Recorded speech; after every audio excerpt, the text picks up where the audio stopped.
but he got it from somewhere else because he works in town. But we have to be careful because, as we said, easily take it back to our home, back to our communities.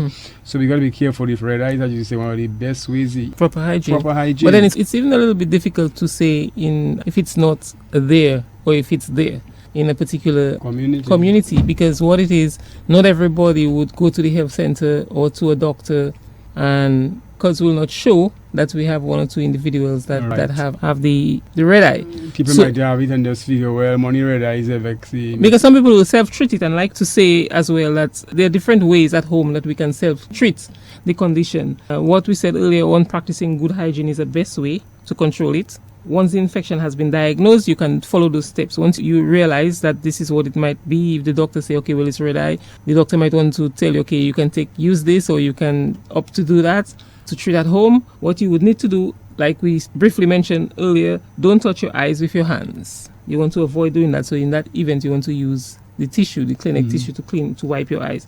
Wash your hands thoroughly and frequently, because sometimes you may not even realize that you touch your eye. So you want to always wash your hands. Because you can reinfect yourself. That's right. In the event that you have to use a towel and a washcloth daily, don't share them with others. Okay? I've seen people live with red eyes and they have that towel. Walking around, yes. Like, yes, it's you have to be mindful of how you use it, because like I say, we can reinfect ourselves and the infection. This is a ball of red eyes you have carrying around. Yeah, that is so true. That is so true, because it's among your other items. Somebody might touch it. So we have to be proper hygiene at this point is the number one treatment or preventative form for contracting the pink eye. Don't use anyone else's cosmetics or personal eye care items. That is a no-no. Follow your eye doctor's instruction on the proper use of your contact lens. So if you've contracted the pink eye, then you're going to have to not use your contact lenses for a few days to make sure that you're clear of that, because you're occluding the area, and so the bacteria will be happy to remain there. Hide behind your contact lenses. Exactly. So you want to not use it for a couple of days. You'll have to use your glasses, and once it has gone away and you've done what you need to do, then you can start using the contact lenses again. You can soothe the discomfort of viral or bacterial conjunctivitis, which in our case bacterial at this point, by applying warm compresses to your affected eye. You can put a towel in some water. You can put it in the microwave or on the stove, and you can apply it to the eyes. What about, I've heard about young jelly water, coconut water. Well, I am not too informed on that, so I cannot tell you go ahead and do that. But I know growing up when we had red eyes, people use that home remedy. I've heard that, but I've also seen where some people have had bruises to their eye, and again, the constant, if let's just assume that you have the pink eye and it's itching, it's constantly itching you, and you would keep scratching it, not realizing that you're doing that to the extent where you might bruise the eye. Washing it with coconut water is not the best thing to do. So I'm not going to tell you go ahead and use coconut water to wash your eye because you have red eye, because I'm not sure of the condition of your eye, because the coconut water can be hazardous to the eye, because we're not sure if it's bruised. Okay. And the bruising of the eye is what will allow that the potassium that's contained in the coconut water to get into your eye. And we want to avoid having to go in that direction. So the best thing I would recommend, don't use it, because we're not sure. Like I say, for maybe you rub the eyes for a while and not realizing that, and it's a sensitive organ. Yes, so you can easily bruise it. So I would not that would not be my first recommendation. So you want to use a cool compress. You want to just get the mucus out with some tissue. Wash your hands frequently. I think that is good self-care management at home. And of course, as you said, antibiotics sometimes. Yes, if the doctor recognizes that, okay, well, we need to treat it further with some antibiotics, then he will give you either the drops or the ointment to use. The application of that is critical. It also applies to other medication used for the eye, whether it's in a drop form, a gel form, or an ointment form. The technique is critical because we do not want to have systemic absorption of the drops or the drug that we are using in the eye. Because like we just mentioned earlier on, the nose and the eye, the connection, the throat, they are very close to each other. So we do not want to use the wrong technique. There's a particular way, a particular technique. There's a particular technique for example, for the ointment. It doesn't necessarily mean that it's for the red eye whenever you're using an eye ointment. Also, what you would need to do is gently pull down the lower lid of the eye and look up. Okay. Then pull down the lower lid of the eye and look up and then apply. Then you will hold the tube with the ointment and gently squeeze along the lower lid, the lining below the inside of the lower lid. You want to squeeze at least maybe 1 centimeter. I don't know if I'm clear on that, but at least a 1 centimeter in the lower lid. You're going to try and avoid making the tip of that tube touch the eye or the eyelashes.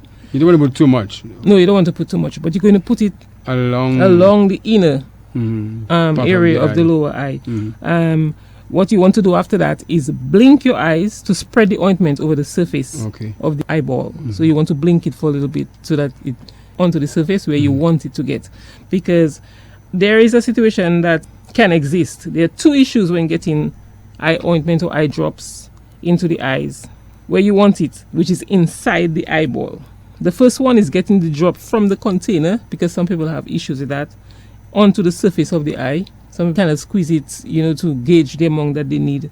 The second issue is to get the drop from the surface of the eye,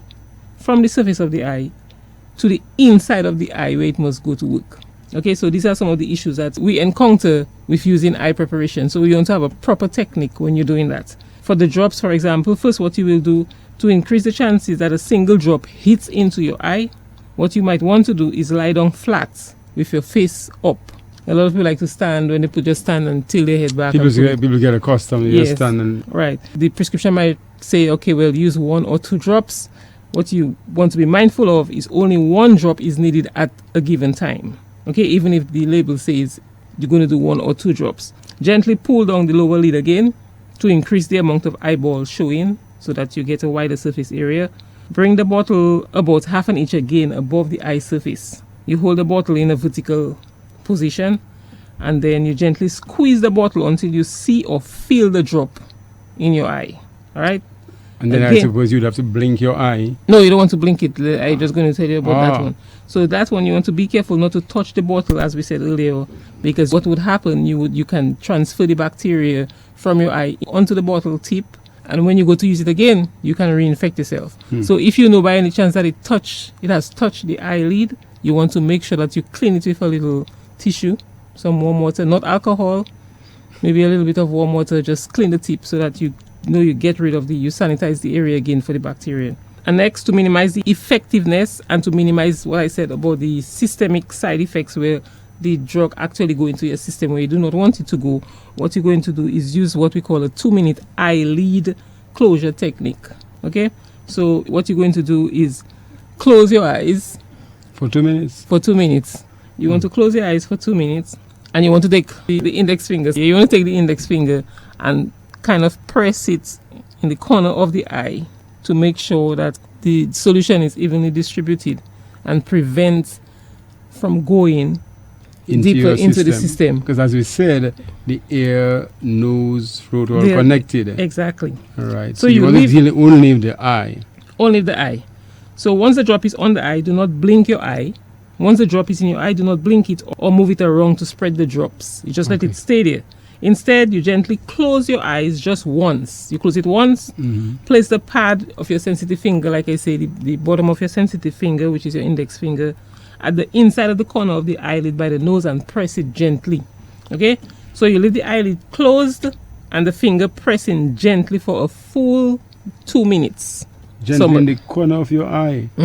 For 2 minutes. Some people might say that's a very long time, but it's better to be safe. Because what has happened, what studies has shown is that it takes 2 full minutes for the drops to completely penetrate the surface of the eye to get inside. So less than 2 minutes, the complete or the potential of the drug decreases. So you want to close your eyes for at least 2 minutes. Press it gently, as I said, in the corner, because we have complete penetration at that point. And that's what we want, because we want to either lower our eye pressure or to get rid of the infection. So you want to do that. Then after that, you put the cap on. You make sure you clean it, put the cap back on with your eyes still closed.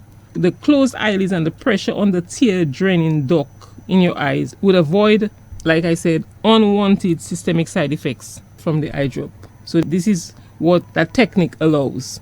After the 2 minutes, the drop is fully absorbed into the eye. You can now put a different drop, the second drop if you have to, into the eye. So we want to do 1 drop at a time, and it's not a drop when it says 2 drops. So applying the proper technique can help in a faster recovery, because we know we're getting the full penetration of the drug, so the effectiveness is where it's supposed to be. You understand? Mm-hmm. And of course, I would think that you'd have to stay away from work. Yes, away from work, away from school, especially school. Mm-hmm. Especially for the kids, I think the kids should stay home and not go to school, because they're so close to each other that they can infect one another with the red eye. Their toys that are in the schools that they play with, the teachers have to make sure that they're properly sanitized after each child use them. That kind of thing, the bathroom, the door handles, whatever they touch. So it's a very contagious time, and the more we can do to avoid, spreading the bacteria over and over a long line, we want to avoid that. So we're going to have to probably keep our kids at home. I know some parents probably don't like to hear that, but it's also for their good, because you do not want reinfections for them, because other kids might be infected as well, and you do not want to infect other kids that they can go home and keep spreading it. So we want to quickly work on the spread of that by proper hygiene and practicing what is critical at this point to stop the spread of the bacteria. And of course, like we said, going to work will just make it worse. You'll just spread it to your co-workers. Yes, it's easy to spread it to your co-workers as well, because if we're in a setting that we all do use the same thing, we use the phone, same bathroom, the phone, the computers. Yes, that's very easy. Paper, whatever. Exactly. Yes, so that's very easy to transmit as well. So a day or two at home would make a big difference. Okay. So we come to the end of the program today. Tablets and spoonfuls, focusing today on red eyes. And of course, we hope you got some tips here. For more information, or you have any questions, you can call us at 440-8600. But again, before we leave, I just want to say it's something that we see year in, year out, and so most people are aware of what the pink eye is. But we just want to pink eyes. Yes, pink eye, red eyes. But we just want to continue the awareness, as to what it is and the proper technique of applying your medication when prescribed to you, and your self-care at home when you have the red eye. Mm-hmm. And not go shaking everybody's hands. We want to try and avoid that. You want to avoid that. Yes. All right. So until next week on Tablets and Spoonfuls, I'm Felix Henderson. And I'm Martha Augustus. Wishing you a great day. Stay and hope that you will never get red eyes. We hope so. Leana sorti Dr. Kote Hasbury di ma we number 1 mali pièce biology en lete maman. Il dit c'est eulogy. Il dit number 2 pas mettez moi sous ice mon hani off widi. Ma we di gate sortu ka parler non. Speak life man. They mene ali da kote quick care pharmacy. Like you want to la, see what this year yani ouvert pour 72 hours of sleep, because everything about quick care pharmacy speaks of life. Plus nani bell, clean spacious plants, different list have your medicament pack or the air condition. Oh, see what is your oasis in a desert land. You just want to sit and relax and enjoy the health education corner about current health issues. Go to Quick Care Pharmacy and Halsbro, set up your blood pressure and sugar check one time, and get your top up too. And I you put 20 on my telephone. And of course, over the counter drugs and prescription drugs. Après and ID more DPJ white ali kote Quick Care Pharmacy. Her outlook on life has changed. If you buy any buy medicine, may you pally buy. Actually make exercise to live on my tank and leave him away. Get up, lazy Harry. Harry him toujours kadi elastic weapon last sir. The last shall be the first Harry. Move that body, Harry. Quick Care Pharmacy are ouvert Monday, Wednesday, Friday from 9 to 6 and Tuesday, Thursdays and Saturdays from 9 to 4.